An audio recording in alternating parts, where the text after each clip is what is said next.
Hello, my name is Ryan. I'm a physical therapist who enjoys sports rehabilitation and orthopedic medicine.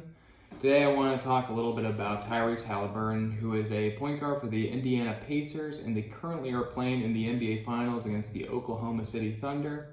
They just played Game 5 Monday night, where during the game, Tyrese left the game due to an injury, which everyone believes is because of the calf muscle.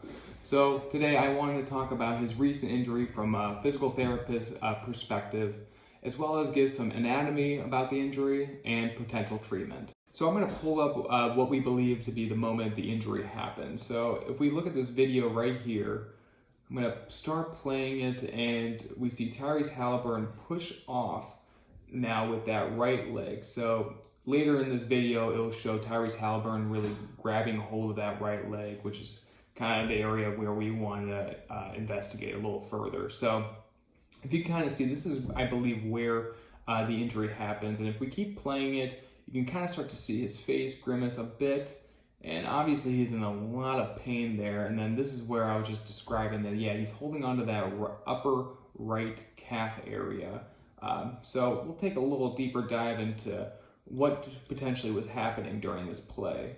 So here is where I believe where the injury happened. So I'm going to talk a little bit about the calf muscle and what makes up the calf muscle here. So the two main muscles that make it up are the gastrocnemius, which is your bulkier muscle. This one has two large head muscle bellies that come up to just above the knee joint and attached to the femur, but then also come back down and then attached to the Achilles tendon, which then goes into the calcaneus at the ankle joint. Now you have a deeper muscle that is also a part of your calf. That's called your soleus. That one is just below the knee joint and then also attaches down at the ankle as well. So because of the gastrocnemius basically going up to the knee joint as well as the ankle, it provides motion for both the ankle and the knee. And because it is a biarticulate joint, that typically is a reason for it to strain more easily. And that is pretty much the mechanism of injury for these type of muscles. It's when they are in a full stretch position.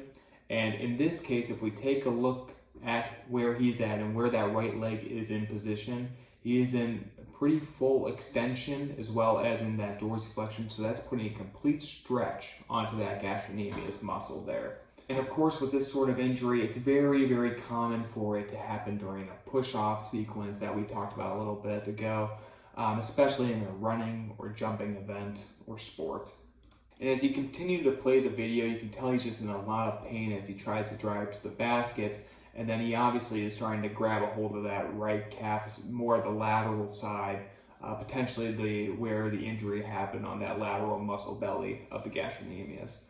So after this happened, Tyrese Haliburton left the game for a little bit, and I think the biggest concern was making sure that it was just the calf and it wasn't his Achilles tendon rupturing, which just based off of kind of how he's presenting immediately after the injury, especially holding up towards maybe near his knee instead of closer towards his ankle, that was already a good sign, because typically for an Achilles tendon rupture, that's going to be more at that ankle joint where we feel our Achilles tendon.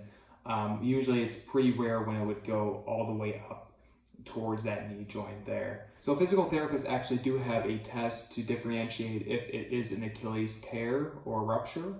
This is called the Thompson test, and this is when the patient would lie on their stomach and the physical therapist would actually grab and squeeze the muscle belly of the gastrocnemius, and this will tell the integrity of the Achilles tendon, and if the ankle is moving, that would say that there is no rupture there. But also other tests physical therapists can use is active range of motion and passive range of motion, specifically at the knee and ankle joint. Now, you'll be pretty much looking at ankle dorsiflexion for passive range of motion as well as knee extension. As well, you'll be looking at resistive muscle testing for ankle plantar flexion and knee flexion, which would indicate more of the gastrocnemius as being a culprit for the injury. Now, there's also, you have 3 different types of grades for injuries, and with the most severe being grade 3, which would typically require surgery. Now, I know Tyrese Haliburton is currently undergoing an MRI to see how the severity of the tear is.